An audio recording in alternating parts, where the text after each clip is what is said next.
What's going on, guys? Welcome to my new AMA, where today I'm answering your questions that you left for me on my community board. I'm trying to do this every couple of weeks, so if you guys have any questions, keep an eye out on the community tab. It can be hockey related, not hockey related, whatever you want. Question number 1 comes from Meegs Gaming, and they ask, Panthers for the cup? You know, personally, it's either going to be the Panthers or the Knights. It could be either of them, but I don't see anyone else winning it this year. So if you want to make a bet, it's between those two teams. Oh! Okay! In that case, do you think you could elaborate? Frogfire asks, what are the chances Chicago skips Bedard? 0. He's going to Chicago. You don't skip Bedard. Tiger Gaming asks, what's your thoughts on cheese? Comment cheese if you read this. Din Boo asks, how and why did you become a YouTuber? Now, I've actually told this story in the past, but I'll go ahead and say it again here. I became a YouTuber because my wife, or girlfriend at the time, she went to London, which is like 2.5 to 3 hours away for school, and she would be gone all week. So I played video games while she was gone, and I would watch people like JonTron and PewDiePie and Rooster Teeth and go, I could do this. So I started doing it, and here we are. You know, it's hard to believe it's been 7 years since then, and the fact that I turn 30 next year is absolutely terrifying, but hey, let's make the best of it. Said JJ asks, what do you think will happen to Brindamore and the Keynes management? I don't think we'll see a ton of changes with the management. However, the roster, we could definitely see some big changes. We've already heard that they're looking to move out a player to get somebody who's more playoff proven. It could be Martin Necas that goes. There's a lot of things that could happen, but Rod Brindamore, I don't think he's going anywhere. Riley McCarty asks, if you could be the GM of the Detroit Red Wings, what would be the first thing you do and why? If for some reason I woke up tomorrow and I was appointed the GM of the Detroit Red Wings, I would call Steve Yzerman and ask him to take the job back because I don't need that kind of responsibility. Even thinking about it moves my anxiety up another level. Tyler asks, would you ever consider joining the super heavyweight division of Power Slap? No, I wouldn't. I'm a little bitch. I don't want to get slapped.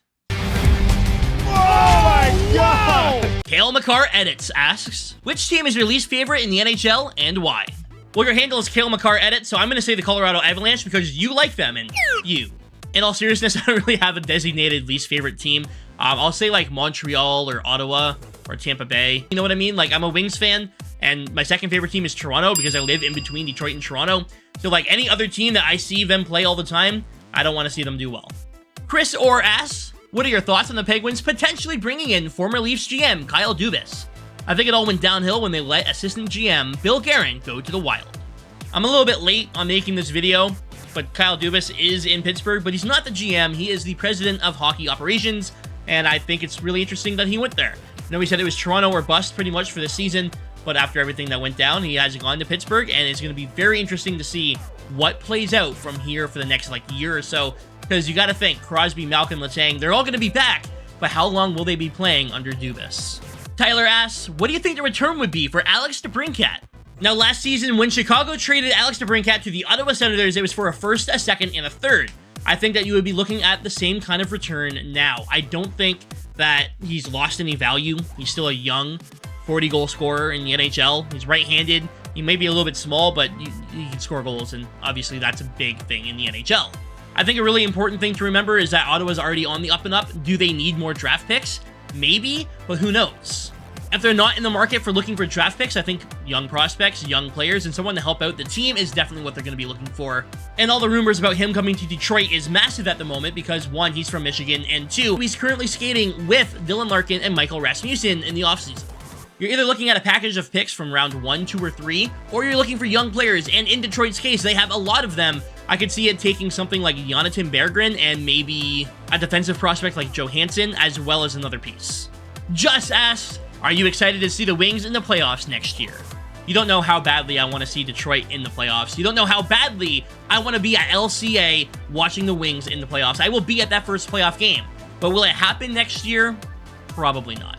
That being said, I will absolutely sell my soul to the devil to make it happen. Please? We have Mark hitting me with like 48 questions, so let me do this super quickly. Have you ever been to Canada's Wonderland? Yes, but I was like 4 and I don't remember it. What's your least favorite hockey player of all time? Claude Lemieux. I'm a Wings fan. Could you rank your best NHL games you've played? I can and will be doing that for a video in the future. I'm going to do like a tier list of NHL games and give you my thoughts on each one. So that is coming in the future. Also, thank you for the kind words that I read at the end of that. As for right now, everyone knows my favorite NHL game of all time is NHL Hits. I love the arcadiness and the way you could unlock different things and use fucking zombies and sharks as players. Next up, we have Vasi roster updates. What are your opinions on the future of the EA NHL series? Do you think we ever get another competitor like 2K back in the day? The NHL series has been on a downward slope for a long time now, and hopefully NHL 24 is the complete opposite of that. Hopefully, with them taking a year off of touching gameplay, they're actually working on NHL 24. Now, I don't have my hopes super high, but we gotta have some kind of hope, otherwise what are we doing here? That being said, when it comes to another competitor, hopefully, I would love to see another competitor. And a common misconception is that EA has the only license and you can't make a game. If 2K wanted to make a game right now with the NHL license, they could. EA doesn't have an exclusive license or anything like that. It's just that other companies don't see value in doing it because hockey is such a small market. Do I want to see this happen? Absolutely. 2K, I don't care who is it that does MLB, San Diego Studios or something, make it. I don't care. Somebody make a new hockey game because competition is only a good thing. Now, anyways, guys, that is going to do it for this AMA. Thank you for watching. Hopefully you have a great night, and keep an eye out on the community tab for any future questions you may have. I'm looking to do this every couple weeks to get you guys a little bit more informed of my life, what I'm thinking, and it's a good way for me to interact with you guys as well. So any questions, make sure you save them, and we'll be doing another one in a couple weeks. Keep an eye out. I love you. Thanks for watching, and I will see you tomorrow back here on YouTube with another video. Thanks for watching, guys. Stay frosty.